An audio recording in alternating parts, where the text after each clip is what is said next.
ज़िले के वार्षिक निरीक्षण के तहत आज मैं भिवाड़ी आया हूँ। एसपी साहब से, उनकी टीम से, सभी अधिकारियों से चर्चा हुई है क्राइम पे, लॉ एंड ऑर्डर फ्रंट पे, और एसपी ऑफिस की ब्रांचेस का भ्रमण हुआ है, और जो बाकी का रहता समय है उसमें फील्ड विजिट्स होंगी। तो अब तक की कुल जो फीडबैक है वो अच्छी है। एसपी साहब और उनकी टीम मेहनत कर रही हैं। एसपी साहब युवा अधिकारी हैं जिन्होंने अपने छोटे से कार्यकाल में बड़ी उपलब्धियां भी करी हैं। चैलेंजेस बाकी भी हैं, और मेरे को ये आश्वासन दिया गया है कि आने वाले समय में और अच्छा काम होगा। नो डाउट सर, नया ज़िला है, भिवाड़ी नया ज़िला है, फिर भी सीमित संसाधनों में पुलिस जो है क्राइम पर कहीं ना कहीं अपना प्रयास करती है, अपना 100% देने का। तीन तरफ से हरियाणा लगा हुआ है, मेवात क्षेत्र है, गौ तस्करी जैसी जो घटनाएं हैं वो कहीं ना कहीं चरम पर रहती है। किस तरह की कमियां आपको नज़र आई जो आने वाले टाइम में जिनको कहीं ना कहीं अमेंडमेंट करना ज़रूरी है? कुछ संसाधनों की बात करें या हम बात करें कि नफरी सबसे बड़ी समस्या है, क्योंकि औद्योगिक क्षेत्र होने के कारण या सराउंडिंग हरियाणा का क्षेत्र होने के कारण नफरी हमारे थानों में बहुत कमी है। इसको लेकर क्या कहेंगे और किस तरह की समस्याएं लेकर के आप मुख्यालय जाएंगे? मैं इसको कमी नहीं कहूँगा, मैं इसको चुनौती कहूँगा। तो चुनौती जहाँ भी आती है वहाँ फिर हमारी हिम्मत भी सामने आती है और हम इम्प्रूव भी करते हैं। और अभी जैसे मुझे पता चला है कि यहाँ की जो नई भर्ती हुई है वो रिक्रूट्स ट्रेनिंग में है, तो हम मान सकते हैं कि अगले 7-8 महीने में वो भी ग्राउंड में आ जाएंगे ट्रेनिंग के बाद। और रिक्ति एक ऐसी चीज़ है जो सदैव, क्योंकि रिटायरमेंट होती रहती है लोगों की, और फिर भर्ती जो है वो भी साथ साथ चलती है। लेकिन भर्ती का ये रहता है कि जब हम भर्ती कर लेते हैं तो लगभग 2 साल का एक प्रोसेस होता है, उसको भर्ती होता है, फिर ट्रेनिंग होती है, फिर वो ग्राउंड पे आता है। तो ये एक सतत प्रक्रिया है, और आने वाले समय में जैसे जैसे चुनौती बढ़ती है हम भी सरकार को इसकी रिपोर्ट भेजते हैं और सरकार हमें और संसाधन भी देती है। एक बड़ी चुनौती सर ये भी होती है कि जब आदमी चैन की नींद सोएगा नहीं तो उठेगा कैसे? बहुत सारे जो यहाँ पर मुलाजिम हैं उनके पास में रहने की जगह नहीं है, यहाँ पर क्वार्टर्स नहीं है, और भी बहुत सारी ऐसी चीज़ें हैं जिनको लेकर के तनाव मुक्त माहौल देने की बहुत बड़ी ज़रूरत है। उसको लेकर क्या करें? ये थिंकिंग पूरी राजस्थान पुलिस के लिए चल रही है, और लेकिन जहाँ नए ज़िले हैं वहाँ थोड़ी समस्या का स्केल ज़्यादा है। चूँकि भिवाड़ी नया ज़िला है इस कारण ये कुछ फीलिंग हो सकती है, लेकिन राजस्थान सरकार और राजस्थान पुलिस इसको ज़रूर इवन आउट करने में लगी हुई है, और आने वाले दिनों में आपको इसका इम्प्रूवमेंट नज़र भी आएगा। भिवाड़ी औद्योगिक नगरी होने के कारण यहाँ पे मिनी भारत भी अपन कह सकते हैं, और दूर दराज के लोग, मजदूर टाइप के लोग यहाँ रहते हैं, लेकिन ज़्यादातर ऐसी चीज़ें घटना घटित हो जाती है, उनको आइडेंटिफाई करना बड़ा मुश्किल हो जाता है पुलिस के लिए। तो इस बारे में क्या कुछ जिसके साथ? देखिए, मैं फिर वही बात दोहराऊंगा, जहां हमारे सामने बड़ी मुश्किल आएगी उसको हम बड़ी चुनौती के रूप में लेंगे।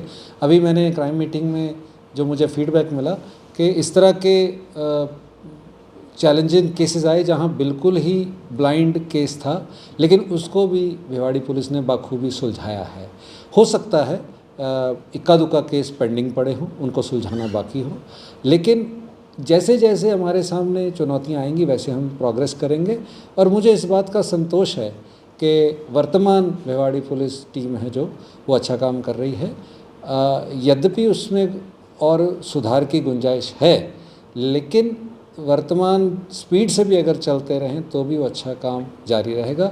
रही बात, क्योंकि यहाँ फ्लोटिंग पॉपुलेशन, माइग्रेंट पॉपुलेशन बहुत है, दूसरी स्टेट से आए, उनकी अपनी परेशानियाँ हैं, मजबूरियाँ हैं, लेकिन जैसे जैसे टेक्नोलॉजी का दायरा बढ़ रहा है, हमारे पुलिस में साइंटिफिक इन्वेस्टिगेशंस के स्कोप बढ़ रहा है, उसके चलते हुए कई जगह इम्प्रूवमेंट हुए हैं। जैसे धोखाधड़ी के केस कम हो गए हैं, जो झूठे केस दर्ज होते थे वो कम हो गए हैं। ऐसी आज हमने चर्चा करी है जो साइबर क्राइम है उसको कैसे पकड़ मजबूत की जाए जिससे उसमें कमी आ पाए, या तो वो हो नहीं और अगर हो जाए तो फिर जल्दी खुल जाए। तो ऐसी जैसे समय के साथ हमारे सामने चीज़ें आ रही हैं हम भी इम्प्रूव कर रहे हैं। सर, आपने टेक्निकल पार्ट की बात की। टेक्निकल लिहाज से अगर हम बात करें, अभी कुछ समय पहले एक अल्प्राजोलम जो एक नशीली दवा है उसकी एक फैक्ट्री पकड़ी गई और ATS गुजरात की वो सूचना पर पकड़ी गई, लेकिन हमारी पुलिस करीब 6 घंटे तो इसमें लगी रही कि ये आखिर ये जो नशीली दवा है ये क्या है, ये केमिकल है, ये क्या है, ये वेरीफाई करने में बड़ा मुश्किल हुआ, बहुत लंबा टाइम लगा। एटीएस खुद का कुछ भी बताने को तैयार नहीं थी। वो एक मशीन लेकर के आए थे, वो उसको ओपनली लाने पर बिल्कुल तैयार नहीं थे। हमारी पुलिस जब सख्त हुई तो वो लोग आगे आए। ऐसे में हमने यहाँ पे जो हमारी कुछ जो चीज़ें हैं, जो यूनिट्स हैं, उनको बुलाया, लेकिन कोई भी उसमें सक्सेस नहीं हो पाई। उसमें कहीं ना कहीं टाइम भी बाउंड हुआ, टाइम भी बहुत हमारा लंबा लगा। जल्दी से इन चीज़ों में बेनिफिट मिले, ऐसी तकनीकी जो व्यवस्थाएं, उनके लिए क्या किया जाएगा? मैं एसपी साहब के साथ चर्चा करके उस पर कुछ खुलासा कर पाऊँगा। जैसे साइबर क्राइम की बातें, साइबर क्राइम की बात कर रहे हैं अपन, और ये पीछे हैं, एआई का ज़माना है, उनको प्रशिक्षण लेने के लिए किस तरीके से अपन पुलिस को और आगे प्रयास करेंगे? इस पर काफ़ी काम चल रहा है, प्रशिक्षण के ऊपर काफ़ी जोर दिया जा रहा है, और राजस्थान पुलिस और एमएचए द्वारा दोनों स्तरों पे प्रशिक्षण के ऊपर ऑनलाइन और ऑफलाइन दोनों पे काफ़ी जोर है। और आप आने वाले समय में पाएंगे कि हमारा स्टाफ जो है वो टेक्निकली धीरे धीरे साउंड होता जा रहा है, क्योंकि जो पुराना स्टाफ है उसको हम ये कह के नकार नहीं सकते भी आपको इस चीज़ का ज्ञान नहीं है। अगर नहीं है तो हम उसको प्रशिक्षित कर रहे हैं। जैसे जो नए कानून आए हैं एनसीएल, जिसको हम न्यू क्रिमिनल लॉज कहते हैं, उसमें काफ़ी सारा प्रावधान जो है टेक्नोलॉजी के सर पे आ गया है, क्योंकि हर जगह इन्वेस्टिगेशन में उसकी साक्ष्य जो है वो टेक्नोलॉजी से एकत्रित होती है। इवन के उसके कागज़ पत्र भी सारे हम रिपोर्ट्स फिज़िकल ना होकर कंप्यूटर पे जनरेट होती हैं, उसको जो सेंड करना वो भी ऑनलाइन करना होता है। यहाँ तक कि साक्ष्य भी जो है वो ई साक्ष्य हो गई है।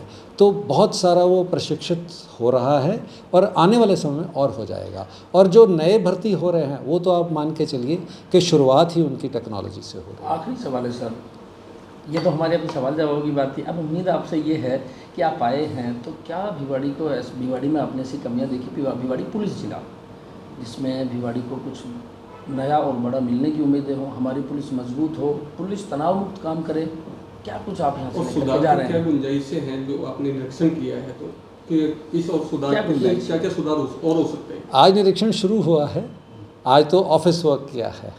एरिया अब हम घूमेंगे और जवानों की संपर्क सभा में उनसे फीडबैक लेंगे और उसके बाद हम एक रणनीति बनाएंगे कि इस पर क्या और सुधार किया जा सकता जिले में है। संसाधनों की सबसे ज़्यादा कमी है, वो कैसे पूर्ति होगी? मुझे लगता है इस ज़िले में संसाधन की बहुत ज़्यादा क्या कहेंगे कंट्रीब्यूशन भी है यहाँ के लोग, जो मुझे एसपी साहब से अभी रिपोर्ट में पता चला। हालांकि मैंने आंकड़े नहीं लिए, लेकिन पता चला है कि बहुत सारी इंडस्ट्री ने सीएसआर में भी इनकी हेल्प करी है और आने वाले समय में करने का आश्वासन दिया है। और इसीलिए मैंने कहा कि मैं एसपी साहब से बैठ के रणनीति बना के ही कुछ मैं रिपोर्ट बना पाऊँगा। यही सर बड़ा चैलेंज है, क्योंकि ये यहाँ बहुत ज़रूरतमंदों की सिटी है। यहाँ बाहर से अलग अलग संस्कृति के लोग रहते हैं, इंडस्ट्रियलिस्ट रहते हैं। कहीं ना कहीं राजस्थान की आर्थिक राजधानी कहें तो शायद कोई अतिशोक्ति नहीं होनी चाहिए। इसीलिए यहाँ पर जो है, जो जगह है वो बहुत कॉस्टली है। कई बार आप जो अभी बात हुई क्वार्टर्स के लिए, उसके लिए जगह मिलना बड़ा मुश्किल है। तो ऐसी स्थिति में जो तनाव मुक्त माहौल एक पुलिस को दिया जाना है, उसके लिए फाइनली क्या आपने एक आंकलन किया, क्या हो सकता है? देखिए, अभी आंकलन वाली स्थिति नहीं मैं बता पाऊँगा, और कुछ चीज़ें जो होती हैं क्योंकि जब तक रिपोर्ट ना बने वो कहनी बेमानी हो जाती है मीडिया के सामने।